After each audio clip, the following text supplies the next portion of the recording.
जी जो कर रहे हैं वो तो सामने योगी जी क्या कर रहे हैं? आज वो खुलेआम कर रहे हैं।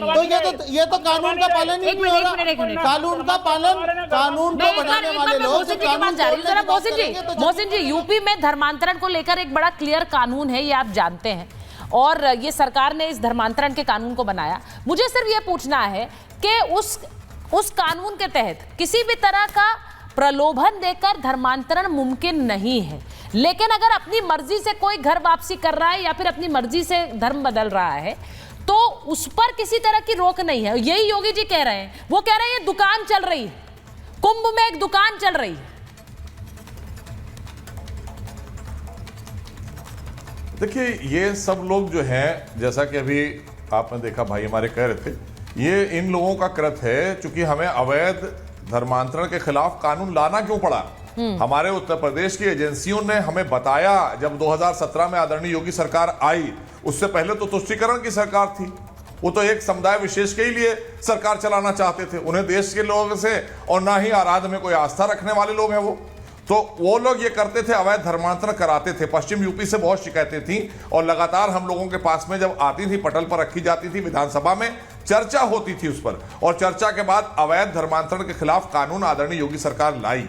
और उसका परिणाम यह हुआ कि आज आप जो बात हो रही है महाकुंभ को लेकर, महाकुंभ में ये बात अगर रजवी साहब उठा रहे हैं, जो शहाबुद्दीन रजवी हैं, बरेली के कोई मौलाना हैं, उन्होंने कहा है, तो ये वही लोग हैं जिन्होंने अवैध धर्मांतरण कराए थे और इनको ये सूचना मिल रही है।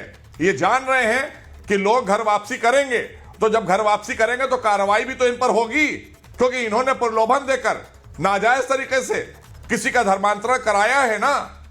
ये तो वही लोग हैं कि अगर यहां पर आप कहें कि साहब न्यू ईयर है ना मनाइएगा, ये तो फतवा देते हैं कि न्यू ईयर में मुबारकबाद ना दीजिएगा, किसी को बधाई मत दीजिएगा।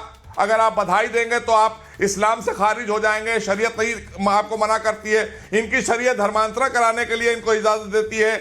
जिनके गले काटे जा रहे हो अल्लाह अकबर कह के, ये वहां मुबारकबाद भी पेश करते हैं, वहां जश्न भी मनाते हैं, और यहां हमारे जश्न में अपनी कट्टरता परोसते हैं, धार्मिक कट्टरता परोसते हैं। तो इस पर कानून लाया गया है। इसीलिए कहा जा रहा है कि ये उत्तर प्रदेश में आदरणीय योगी सरकार है, कोई गलतफहमी में ना रहे। जो कानून हाथ में लेगा उसके खिलाफ कार्रवाई होगी और आगे चलता रहेगा ऐसे ही। अब भूल जाइए वो जमाने चले गए जो तुष्टीकरण की राजनीति करते थे और संरक्षण दिया करते थे ऐसे लोगों को।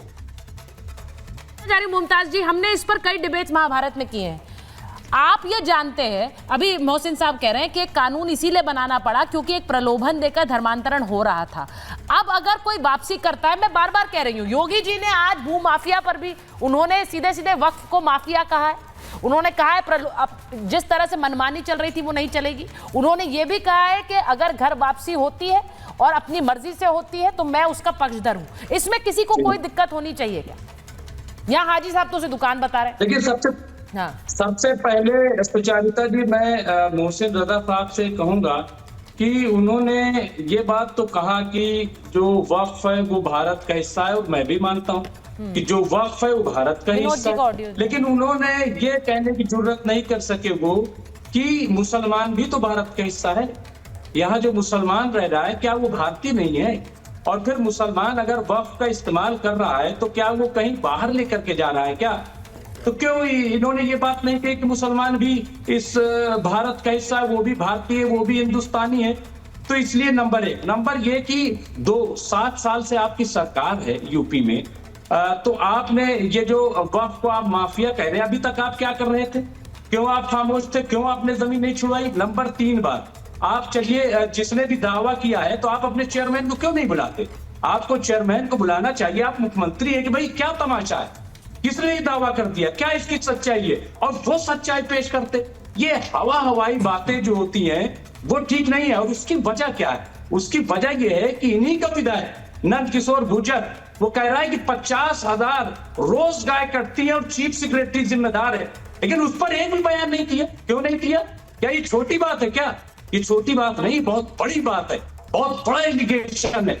लेकिन अब जहां तक घर वापसी की बात, मैं तो कहता हूं कर ले, जिसको वापसी करना है कर ले, लेकिन क्या इनके अंदर इतना बड़ा दिल है कि वो एक्सेप्ट कर ले? गए तो है, एक गए तो है, देखिए मुझे ऐसा लगता है एक ऐसा शो जिसके अंदर मोहसिन साहब बैठे हैं, मुमताज जी आप बैठे हुए हैं, हाजी साहब बैठे हुए हैं, और फिर आप ये कह रहे हैं कि मुसलमान यहीं के हैं। ये बोलने की जरूरत है क्या? ये बोलने की जरूरत है क्या? आप बैठे हुए हैं, हाजी साहब तो ताल ठोक रहे हैं, कह रहे हैं दुकान चल रही है, हम उसे रोकेंगे, हम भी करके दिखाएंगे। आप बैठे, मोहसिन साहब बैठे हुए हैं, और फिर आपको ये इस बात का अश्योरेंस चाहिए कि मुसलमान इस देश के हैं। मुझे नहीं लगता चर्चा इस बात पर है। विनोद जी बोलिए विनोद जी। एक लाइन में कहना चाहता हूँ, देखिए बात यह है कि अभी जो हाजी बैठे हैं और ये जो मुमताज जी बैठे हैं, दोनों में कितना बड़ा विरोधाभास है। आप देखिए ना कि ये जो लैंड ग्रेबर है ना, वो सुन्नी सेंट्रल वक्फ बोर्ड है। सुन्नी वक्फ बोर्ड के माध्यम से वो शियाओं को नहीं देता हिस्सा। आप देखिए जो वक्फ एक्ट अगर आप देखेंगी तो वक्फ एक्ट में शियाओं की भागीदारी नगण्य है। आप सोचिए ना जी, वो सारा का सारा वहाबी संगठन के जो लोग हैं उन्हीं को सबसे ज्यादा चर्चा में देगा। और आप देखिए वक्फ एक्ट में अगर मैंने अध्ययन किया तो उसमें पाया का भी, देखिए वहां पर जो वक्फ बोर्ड के जो मेंबर बनेंगे ना जी, वो शियाओं को तभी शामिल करेंगे जबकि सुन्नी नहीं मिलेगा उनको। आप सोचिए ना कि ये जो इतना डिस्क्रिमिनेशन हो रहा है, और उसके बाद हिंदुओं को कैसे चला लगा ये शिया सुन्नी को नहीं दे सकता, सुन्नी शिया को नहीं दे सकता। पसमानदा के बारे में ओवैसी ने कभी नहीं कहा। मैं कहना चाहता हूँ कभी कोई इन्होंने एक बात कही है क्या? आप मुझे बताइए ना, वहाबियत की बात करते हैं, कट्टरपंथी इस्लाम को परोसते हैं, आप देखिए लैंड ग्रेबर के साथ खड़े होते हैं, और अकेले अगर ओवैसी की पार्टी की बात करो तो ओवैसी की पार्टी ने कम से कम 3000 एकड़ जमीन जो है ना वक्फ बोर्ड की कब्जाई हुई है। अब देखिए वक्फ बोर्ड की जमीन को जगह जगह से ग्रेप करने के बाद में अब उनको लग रहा है कि देखिए मैं एक चीज कहना चाह रही हूँ, एक चीज में सिद्धार्थ जी सुनिए सिद्धार्थ जी, इस देश में वक्फ को बदलने के लिए एक अधिनियम लाने की कोशिश सरकार कर रही है, उसमें कुछ बदलाव करने के लिए एक क्या हो गया? सुनिए विनोद जी, वक्फ में एक संशोधन करने के लिए एक बिल सरकार ला रही है।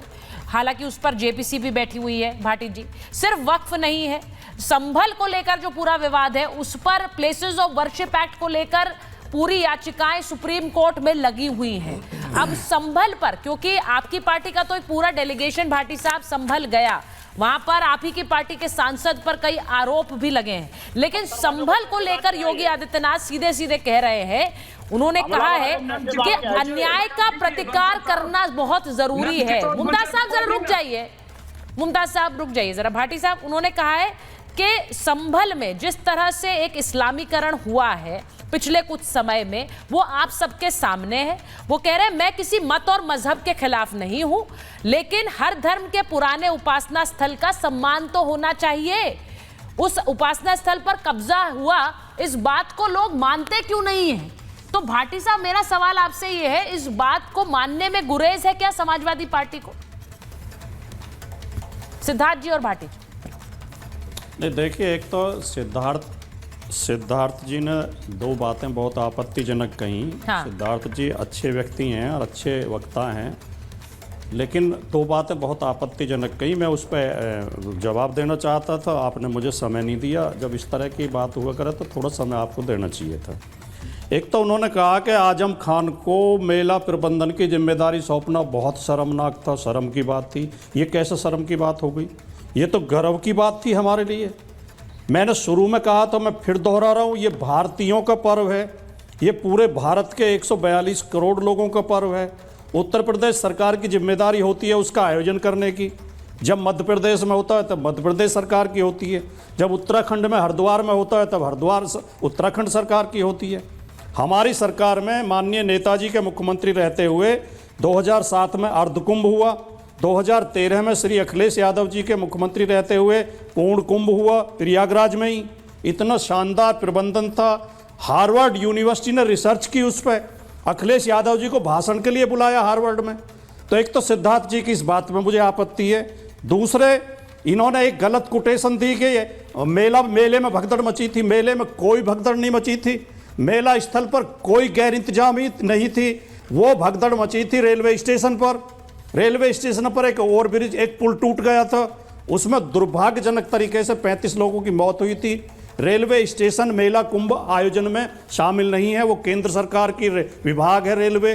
वहाँ जो गैर इंतजामी हुई उसका आरोप जो है उत्तर प्रदेश सरकार पे या हुकूमत पे न सिद्धार्थ जी जवाब देना लगाएं। चाह दूसरी रहे हैं। बात सिद्धार्थ जी, सुचित्रा आपको जी, जवाब देना चाह रहे हैं। आपके शो में आपके नेशनल टीवी के शो के बीच में नाम गलत विनोद बंसल जी ने आपके पैनलिस्ट को बुरी तरह धमकाया, आपत्तिजनक शब्द कहे, सुधार देंगे, गर्मी झाड़ देंगे, पता नहीं क्या क्या कहा, सोच समझ के बोलना, ये कर देंगे, वो कर, आपको रोकना चाहिए था। ये आपके चैनल की गरिमा का भी सवाल है।